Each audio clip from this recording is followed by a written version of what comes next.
Let's think this might work. There we go. Okay. I am surrounded by chouse. How you doing, everybody? Hello to all our KYHO friends. And hello to all my friends that are following Boy, you can tell I've stopped doing VO on the regular. Hello to all my friends on the Discord server who are following along.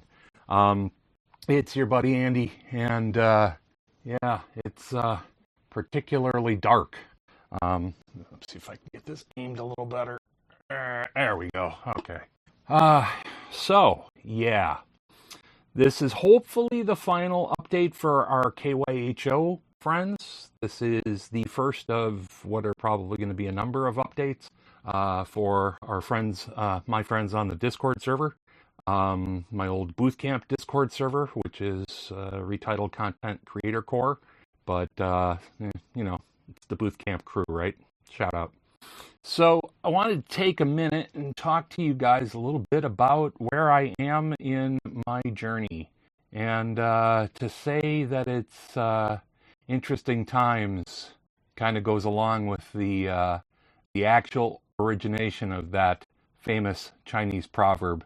Very few people in our modern world understand that the fortune cookie, fortune may you live in interesting times, is actually by many in a number of communities is meant as a curse.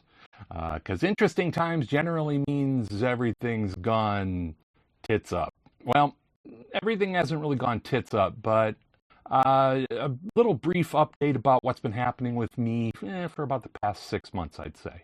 You know, it's a challenging time for me. It's a challenging time for a lot of people, that should go without saying, but you know, I've had a number of health issues over the last couple of years. Many of you might know that I had kidney surgery about 3 years ago. I've got one limping kidney and one good one. And things are okay on that regard, but really what it has done is it's kind of created a domino effect that has encouraged or incurred a couple other physical issues, some of which I could do something about and some of which I couldn't. The could have done something about is I packed on a ton of weight. I am back to one of my higher weights in my entire life. For those of you who don't know, back about 12 to 14 years ago or so, I dropped about 135, 40 pounds, got down to my lowest weight in my adult life, which was great and everything. Whether or not I did that weight loss journey in a healthy way, but, you know, again, all of you out there, if you're friends of mine for the most part, you know that I've got a number of physical disabilities. I had a neck fracture when I was a teenager, and I've been living the disabled life. I've been rocking the disabled life since I was 15, which is a lot of years ago.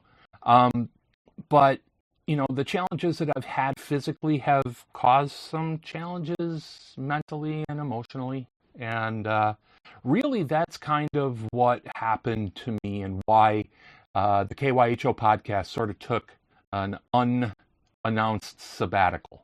Some of the things that I've discovered over the course of the last 5 years or so, really, and by 5 years I mean discovered over the course of a pandemic, was that I had a number of other... Hold on, somebody's on my watch.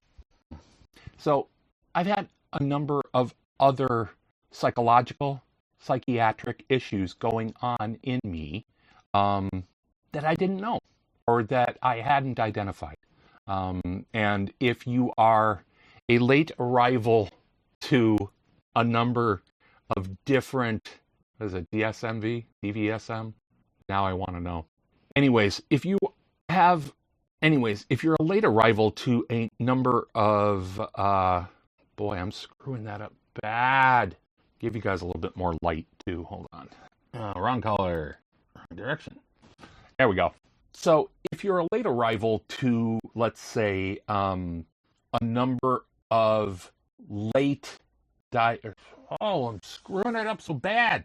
So if you are, like me, a late arrival to the wonderful world of neurodiversity, you will likely know that when you get certain diagnoses, it really changes how you frame your entire life. And I mean, like, your current life, obviously, but it changes how you look at the life you've lived up until now, and it changes the way you view the future.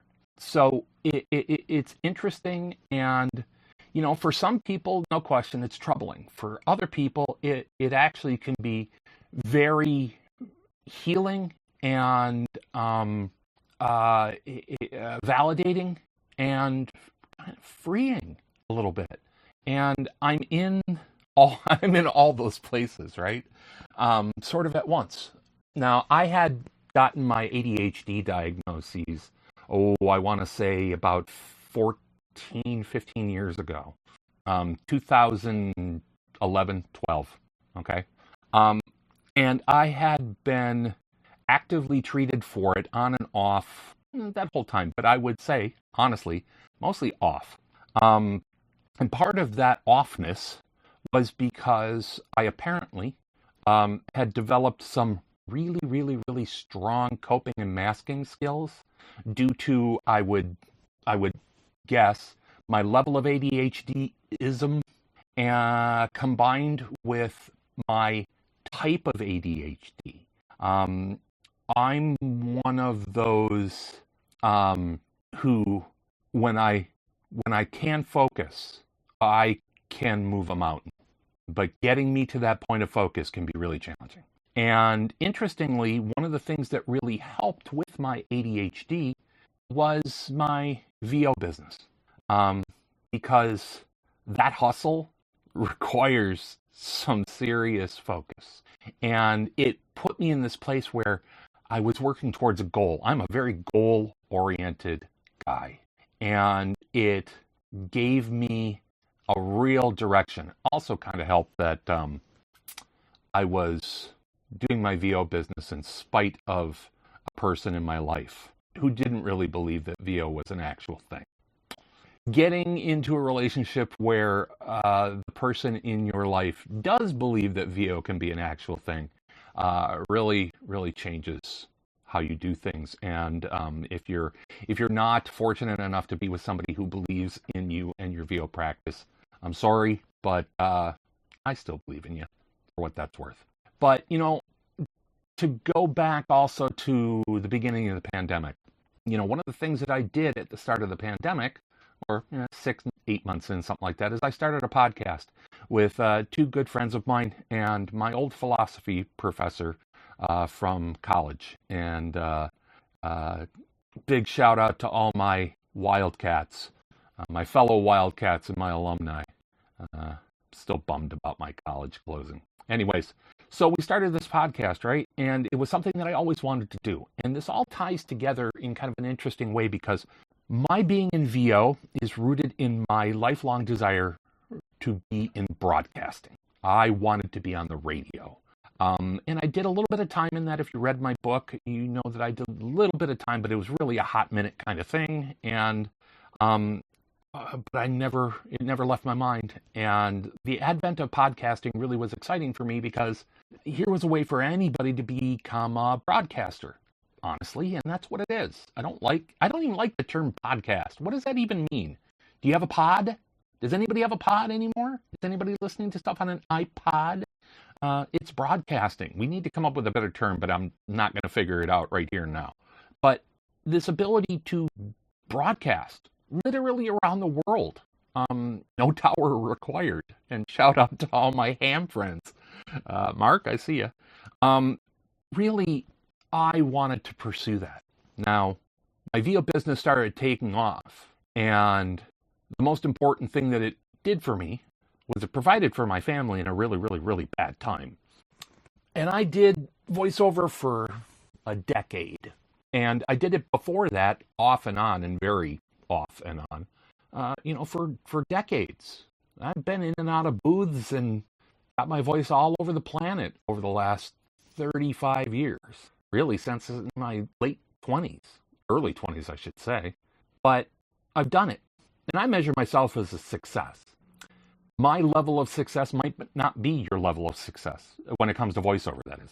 But I've been hired and contracted and done work for Fortune 500 companies and people you know, literally people you know, and had my voice heard by hundreds of thousands, if not millions of people around the globe. And you know what? That's success to me. And I'm not going to say that I don't miss doing it on the regular. I don't miss the hassle, but I don't miss doing it on the regular. I'm 57 years old. I got a number of health issues. I ain't the guy I used to be. In many ways, I'm more, says the scale. But I started understanding round about this time last year that it was time for a change, that I needed to make a number of significant changes in my life, both by way of health, what I do physically or not physically, or wait, do or not do, there is no, you know what I mean? Anyways, I had to make a change. Now, at the same time, a number of my students did a lovely project for me that really touched me deeply. And they gave it to me literally the day I was announcing my retirement. So again, for all you people, if you might have been involved in that project, including my dear friend Colin, I still, to this day, am touched by what you did. And it meant a lot to me. But at the same time that was happening, I was starting to, with the podcast that I started with my friends, Keep Your Hat On, I was starting to really run into some trouble. And part of the reason why is because I wanted to do a video podcast. And, you know, it's one of those things where they tell you, you know, do what you enjoy. And what I enjoy is I enjoy video podcasts. Yeah, I can listen to the traditional ones, and I was a big fan of, you know, a number of significant audio-only podcasts. But I don't know if you've noticed over the last, like, say, about 2 years, video podcasts, which once were not a thing, and then when they started becoming a tiny thing, people said, oh, they're never going to be a big deal because people don't watch. They only want to listen. But then you started seeing them popping up on YouTube, and then you started seeing them popping up on Spotify. Spotify now supports video podcasts. And you started noticing not only were like big name people doing it, okay, and obviously you got that one meathead that's very famous for it. And honestly, you got to point to him and say that he's part of the reason why video podcasts are a success, because that proved that it was a desired thing, okay? But then you started seeing common folk doing podcasts with not just like video shorts, but a full video component, to the point where, is it a podcast anymore, or is it a streaming video show? And then, of course, you know, the rise of streaming and people taking their streaming content, repurposing it as a YouTube, whatever. So obviously video had a component that people actually did want to see, literally see. And I always wanted that. Now, you know, if you followed me for any length of time, you know my journey in this studio, right? And you're seeing me in a different look right now. Back here is what would be referred to as my production side. And over there, can I actually switch that up and show you right now? Hold on. Nope, that's the other way. There's that. I don't remember how to do that. Hold on. Well, I'll do it the old-fashioned way. I don't know if you guys can see the camera over there. But, so, that's pretty much the look you guys used to see from me in my videos, either on Keep Your Hat On, or on my boot camp videos, or on my podcast or, you know, on my old Booth to Booth podcast. That was the look you saw. That's, you know, fine. It was nice. People liked it, you know. And I did as much a job as I could on turning myself into a, you know, a 17-year-old Twitch streamer, right? Blue lights, you know, the YouTube look. But I had all these other investments, and I say the word investments on purpose, okay? I'm admitting a couple things here. First off, I'm 57 years old, and I'm kind of to the point where I kind of want what I want, and I've been fighting with this for the better part of 5 years. I want to be able to do a really nice-looking video podcast. The other part of it is that there's a bit of me that's admitting to sunk cost fallacy. I put in so much money and time and effort over this that I refuse to let it go until it does what I want. But here's the other thing. This is why this is so complicated. Now, I'm sure you guys are familiar with the Blackmagic ATEM line of video switchers.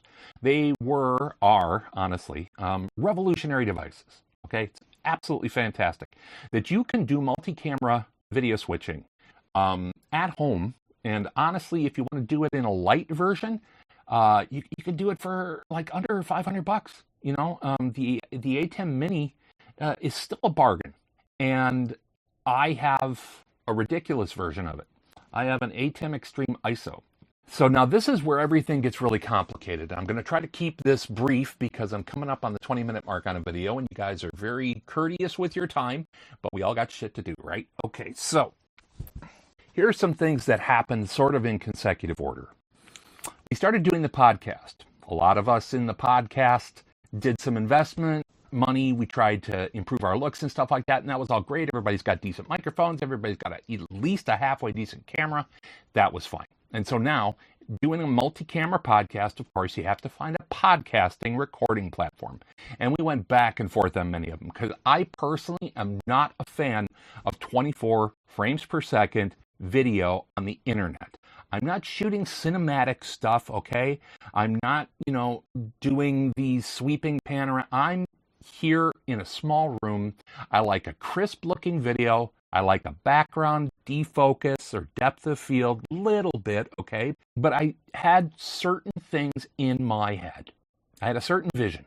And every single time we found a platform to record on, there was some kind of acceptance of a limitation that I didn't like, okay? It was either you got really good high quality video capture, but it was 24 frames a second. If we went to 30 frames a second, we got 30 frames a second, but connectivity was an issue. And if we wound up having rock solid connectivity, then either the frame rate was low or there was some other issue with the platform that made it be. So it was round robin. We've used Riverside. We've used, of course, Zoom. We've used Zencastr. We've used OnWeCaster. We've used on and on and on. And, we've Descript now. And it's just, but here's where things get a little hard to understand. And I'm going to keep this as concise as possible, I promise. Doing a multi-camera takes an immense amount of time on the back end, the edit. Now, when I was doing VO full time, it was already an ask to sit there for, hours and hours and hours. And I'm a fast editor, and here in voiceover, when we're talking about narration and audiobooks, we talk about our edit ratio, which is done, boy, if you're 2.5 to 1, and this is before the age of AI and certain artificial intelligence editing tools. If you're 2.5 or 3 to 1 on your audiobook editing, meaning for every 3 hours you invest in time, you generate 1 hour's worth of finished audio, you were batting pretty good. And I was there. I had a number of tools that helped me edit pretty darn fast. But at the same time, it still is what it is. Think about what it would take to do an average 8-hour-long audiobook. Do the math. You're talking about 24 to 36 hours worth of dedicated editing time to produce anything. Now, you're talking about technically speaking, 5 look edit, 5 cameras, 4 participants, and then 1 group shot. And that we're not even talking about B-roll. We're not talking about any additional support video or graphics or anything like that. You're talking about the raw edit, 10 to 1 if you're lucky. I'm not talking about like just a simple streaming edit that some of these kids do. I'm talking about producing a full show. It is much different. And that 10 hours is something that interfered with my voiceover. Okay? All right, so we eliminate voiceover. All right, I'm retired now. I can do this. You are still talking 10 hours worth of a disabled person with circulation problems and a number of other issues sitting here fixed for 10 hours. That's effectively 2 8-hour days with breaks. And I couldn't do that. I couldn't do that for a number of reasons, but interestingly, the primary reason was my mental health. And so the show started to suffer. And then when the show started to suffer, and I wasn't willing, this is what really caught me. When I wasn't willing to actually watch my own show, so I had to come up with something different. Now, my primary vision for all of this, and boy, I tell you, if I ever figured out a solution to this and marketed it, I'd be rich. Because here's the thing. So I've got this great ATEM switcher. I've got all these expensive cameras. I've got 4 Panasonic Lumix cameras, Micro Four Thirds cameras. They're great cameras and everything, and they do a wonderful job if used properly, okay? But they all do HDMI output, 1080p 60 if you want it, 4K if you want it, but it's downsampled and cropped, and I don't use that. But running it into this ATEM, I can have a really fantastic look, and if I were using it for just a Zoom call, I'd look like a rock star. But the issue here is this. There is no native way to use that with cameras that are coming in from the internet. Now, there are hardware solutions that Blackmagic will sell you, but they are priced to the point where they are really only aimed at news gathering organizations, okay? Or big, Blackmagic makes a ton of money off the megachurch industry. But there's no native way for me to hit a button here in Portland and switch to the look of a camera in Wisconsin, which is a requirement of this podcast or what I do, or even if I were doing it with my old podcast for voiceover or any podcast. There's no native way to do that. There's also no native way on another podcasting platform to automatically direct as the recording happens. Now, they tout that they'll give you the ability to ISO tracks, ISO feeds, both video and audio. You can isolate those things so that you have more control in post-production. But what happens if you are the producer and you want to produce on the fly? Get ready to sell that one good kidney, because it's a big ask. But there is a way or two to do it. And that's what I want. That's what I have always wanted. And kind of to come to the end of this video here, I'm going to tell you this. I'm old and broken and in pain all the time. My mental health is now one of my top priorities. And so is my physical health. The podcast and my desire to be a broadcaster is what I'm chasing now. And getting this space to do what I want it to do is way up there. And I'm going to tell you briefly what it requires. It requires the cameras to speak to the switcher, the ability to reach out into the internet and grab video and audio signals, bring them into that switcher that doesn't want to do that. The solution is tearing this entire studio apart and using about 8 different computers. But it's what I want to do. And it's what I'm going to do. And I invite you guys to come along with me on this journey. There will be the ability to see some of the progress and learn how I'm doing this, because I imagine that there's probably some of you out there that are interested in doing something like this as well. I will tell you up front, it is probably priced out of the range of most people's ability to just quickly go out and do the thing. And part of that is because I'm sort of inventing how I do this on the fly. I hate to say it, but ChatGTP is helping. But the rest of it is all just kind of sitting down and getting it done and beating on things until it looks the way I want it to. Anyways, I'm going to finish this video off, and I don't know how much of an edit there's going to be because I've taken up plenty of your time. But I wanted to give you guys an update, and hopefully the next video that you see is going to look pretty, I don't know, I was going to say impressive. It's going to look so impressive, but that sounds really arrogant.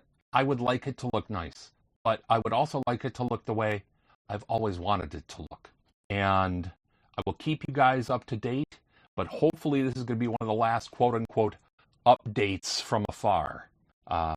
But to everybody in the voiceover community that's following along on this, and the content creation community that's friends with me and is looking in, and of course for all our KYHO friends and supporters, thank you for your support, whether or not it was financial in the past and is now just cheerleading, or whether it was cheerleading in the past and is now financial. And you can see a link to our Patreon in the description, but it's easy enough to get to our Patreon. It's patreon.com/NBBN. That's Narrowband Broadcast Network, NBBN, because this ain't cheap. But I don't care about your money. I care about sticking around, and I care about your support. Not only your support for the things that I do, but your support for me as a person and a friend, and somebody who you care to not see go crazy. It's a little late for that, admittedly, but yeah. Keep your hat on, because we may end up miles from here. And I will talk to you guys later. Take care, everybody. Bye-bye.